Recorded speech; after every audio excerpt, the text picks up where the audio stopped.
Hallo meine Lieben und herzlich willkommen auf TuxGG TV. Ich werde immer wieder mit der Frage konfrontiert, welche Grafikkarte benutzt du? Und so nehme ich dies jetzt zum Anlass, darüber ein kleines Video für euch zu machen. Da Mitte des Jahres 2021 die Zeit gekommen war, meinen Rechner auszuwechseln, guckte ich bei den aktuellen Grafikkartenpreisen erst einmal mächtig in die Röhre. Dazu muss gesagt werden, dass es zwischen November 2020 und Mai 2021 schlicht und einfach kaum Grafikkarten zu kaufen gab. Und wenn man doch mal eine gefunden hatte, merkte man recht schnell, dass man von der UVP meilenweit entfernt war. In meinen Vorstellungen kam nur die 3080 oder die 3090 von Nvidia in Frage. Beide Karten lagen bis Mai zwischen 2.000 und 3.000 Euro. Als dann die Ankündigung zur 3080 Ti kam, war für mich klar, dass es eine 3080 Ti werden würde, sollte der Preis um die 2.000 Euro liegen. Gigabyte war einer der ersten Hersteller, der mit der 3080 Ti um die Ecke kam. Und so sicherte ich mir zu Release die Gigabyte RTX 3080 Ti Aorus Master schlussendlich für 2.050 Euro.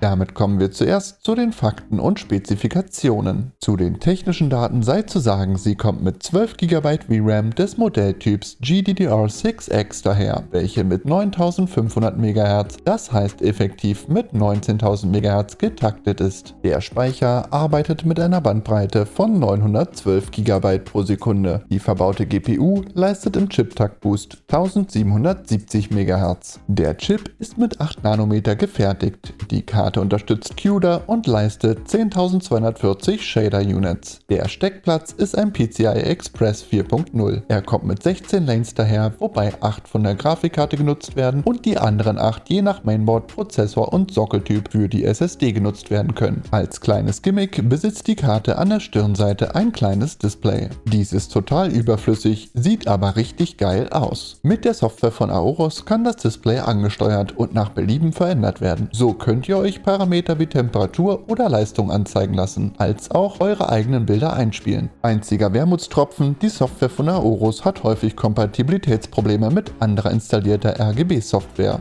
Was die Karte interessant macht, ist die Tatsache, dass sie 6 Displayanschlüsse besitzt. Es sind 3 Displayanschlüsse des Typs 1.4a vorhanden, 2 HDMI 2.1 Anschlüsse und der mittlere HDMI-Port ist ein HDMI 2.0 Anschluss. Die Aorus-Version kommt mit geändertem Lüfter daher. Diese sind komplett anders gefertigt als in der Gigabyte Standardversion. Die beiden äußeren Lüfter auf der Karte sind 115 mm Lüfter, der mittlere ein 100 mm Lüfter, welcher den kompletten Kühlkörper bedeckt. In dieser besonderen Architektur laufen die beiden äußeren Lüfter entgegengesetzt des Uhrzeigersinns und der mittlere Lüfter im Uhrzeigersinn. Dies soll laut Aorus Lüftergeräusche minimieren. Und was soll ich euch sagen? Spoiler-Alarm, es funktioniert. Auch wenn die Lüfter mal höher drehen und lauter werden, bekommt das Lüftergeräusch keinen unangenehmen Klang. Es rauscht halt lauter, aber erzeugt eher ein dumpfes Rauschen wie das von einer Welle. Nicht zu vergleichen mit der Kühlung eines Gaming-Laptops oder dem einer Wasserkühlung, wo die Lüfter häufig mal mit voller Power die Luft durch den Radiator drücken. Wenn wir seitlich in die Karte schauen, sehen wir die Kühlrippen und die Kupferpipes, die die Karte solide kühlen. Sie besitzt 3 8-Pin-Anschlüsse, womit die Karte angeblich um die 400 bis 450 Watt leisten kann. Sie steht häufig bei den Händlern mit 350 Watt ausgeschrieben drin. Das resultiert daraus, dass sich Gigabyte Aorus nicht zu der Wattangabe äußert. Laut aktuellen Informationen liegt der Packung mittlerweile ein Adapter für die Anschlüsse bei. Bei meiner Auslieferung war das nicht der Fall. Mein gesamtes System erreicht regelmäßig über 700 Watt. Daher befeuere ich dies mit einem 1000 Watt Netzteil von Corsair. Noch zu erwähnen wäre, das gefürchtete Spulenfiepen tritt bei meiner Karte nicht auf. Auch Probleme mit der Kühlung sind meinem Exemplar völlig fremd. Wenn wir einen genauen Blick auf die Seite der Karte werfen, fällt uns ein kleiner Schalter auf. Mit diesem Schalter können wir die Karte Silent oder OC betreiben. Nutzen wir die Karte nicht zum Spielen oder powern sie nicht voll aus, können wir diese auch Silent betreiben. Doch ich bin mir sicher, wir wollen die volle Power. Die Karte ist relativ dick, also relativ stark und belegt damit knapp 3,5 Slots. Bei einem Gewicht von 1900 Gramm sollten wir je nach Größe auf eine passende Stabilisierung achten, um den Steckplatz nicht zu sehr zu belasten. Einigen Mainboards, wie zum Beispiel welchen von Asus, liegen solche Abstützungen bei. Worauf ihr außerdem achten solltet, wäre ein Gehäuse, wo die Karte auch gut reinpasst. Da sie mit 33 cm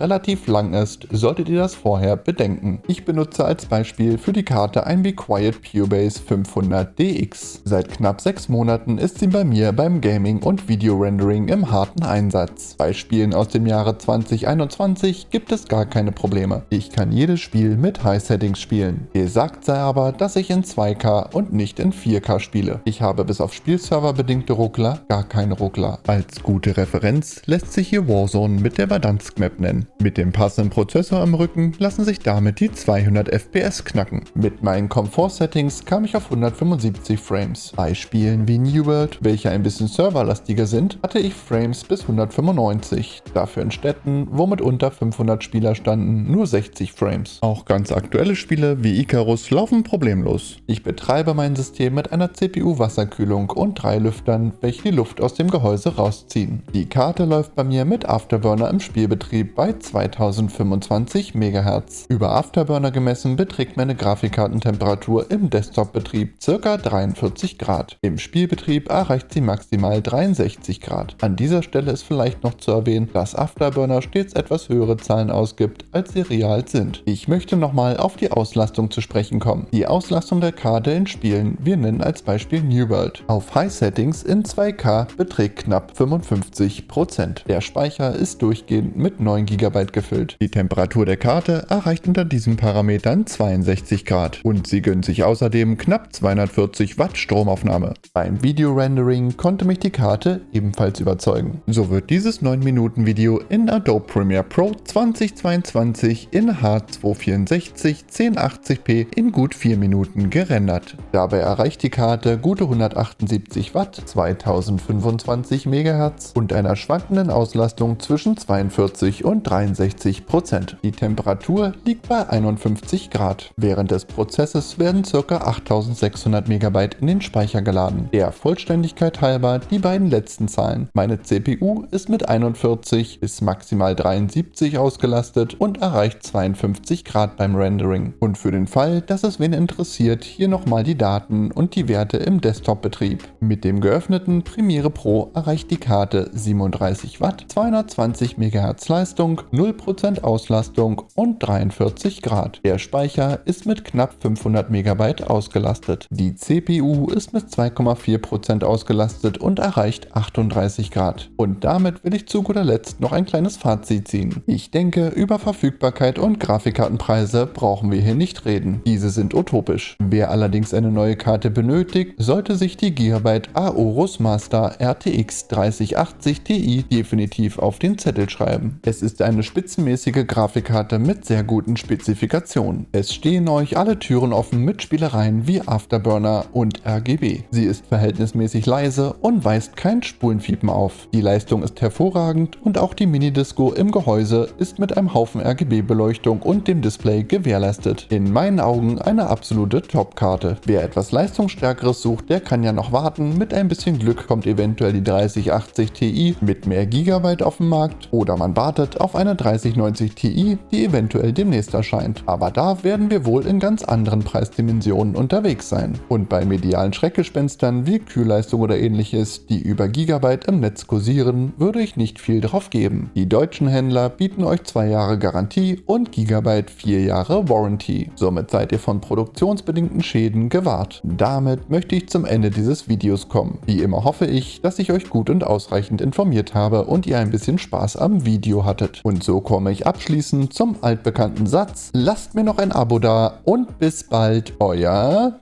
Tax.